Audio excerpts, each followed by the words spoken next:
বন্ধুরা, আমি স্বপ্না কিচেনে আপনাদের সবাইকে স্বাগত জানাই। আজকের আমাদের রেসিপি ট্যাংরা মাছের রসা।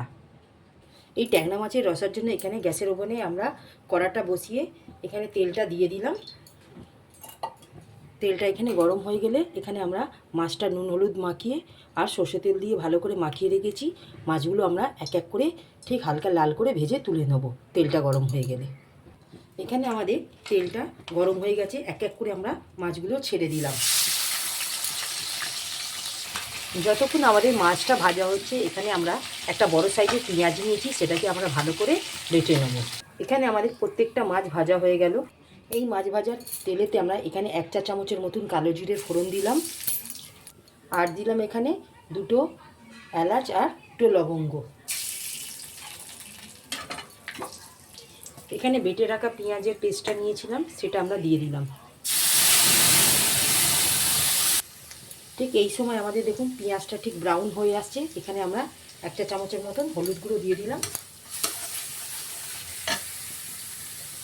এখানে আমরা একটা মশলা তৈরি করে নেব। মশলার মধ্যে আমরা নিয়েছি আদা, রসুন, 1 চা চামচ গোটা জিরে আর 3 থেকে 4টে শুকনো লঙ্কা।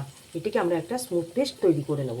এখানে মশলাটা পেস্ট করে নিয়েছি, এবার আমরা দিয়ে দিলাম পেঁয়াজ ভাজার মধ্যে। দিয়ে ভালো করে আমরা 1 থেকে 2 মিনিটের মতন কষিয়ে নেব, যাতে কাঁচা গন্ধটা না থাকে। ঠিক এই স্টেজে আমরা এখানে আন্দাজ করে লবণটা দিয়ে দেবো।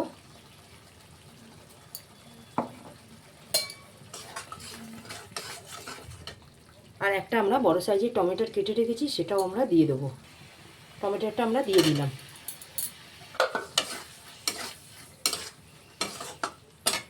দিয়ে 1 থেকে 2 মিনিটের মতন আমরা টমেটোটাকে কষিয়ে নেব। যতক্ষণ না গলছে না আমরা 2 মিনিটের মতন কষিয়ে নেব।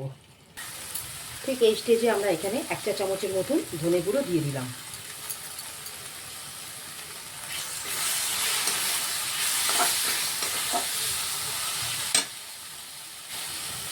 বন্ধুরা দেখুন, টমেটোটা ঠিক আমরা মশলার সাথে কষিয়ে নিয়েছি, গলে গেছে।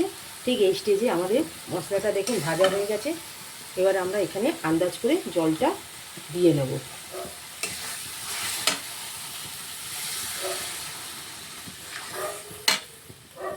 এখানে আমাদের ঠিক ঝোলটা ফুটে উঠেছে। এখানে আমরা 2টো কাঁচা লঙ্কা ছিঁড়ে নিয়েছি, দিয়ে দিলাম, আর কুচনো ধনেপাতা দিয়ে দিলাম।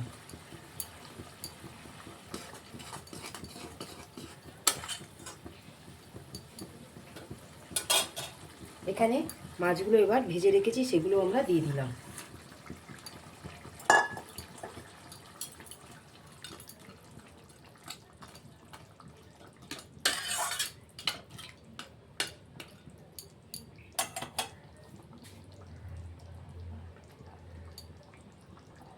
ঠিক 1 থেকে 2 মিনিটের মতন আমরা মাছটাকে এখানে ঢাকা দিয়ে দেবো।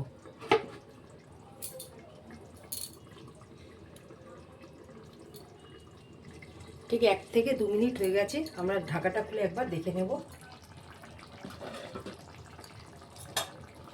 বন্ধুরা দেখুন, ঠিক আমাদের এখানে ট্যাংরা মাছের রসাটা মোটামুটি কমপ্লিট হয়ে গেল। এটা আমরা একটা পাত্রের মধ্যে ঢেলে নেব। বন্ধুরা দেখুন, এখানে আমাদের ট্যাংরা মাছের রসাটা মোটামুটি আমরা একটা পাত্রের মধ্যে বার করে নিয়েছি, তৈরি হয়ে গেল। যদি আমাদের এই রেসিপিটি আপনাদের ভালো লাগে, ট্যাংরা মাছের রসা, আপনারা আমার এই চ্যানেলে লাইক, সাবস্ক্রাইব আর শেয়ার করবেন। প্লিজ পাশে থাকবেন, কমেন্টে জানাবেন। আজকের মতন আমরা এখানে ট্যাংরা মাছের রসা রেসিপিটি সমাপ্ত করলাম। নেক্সট ভিডিওতে নতুন রেসিপি নিয়ে আসবো। ধন্যবাদ।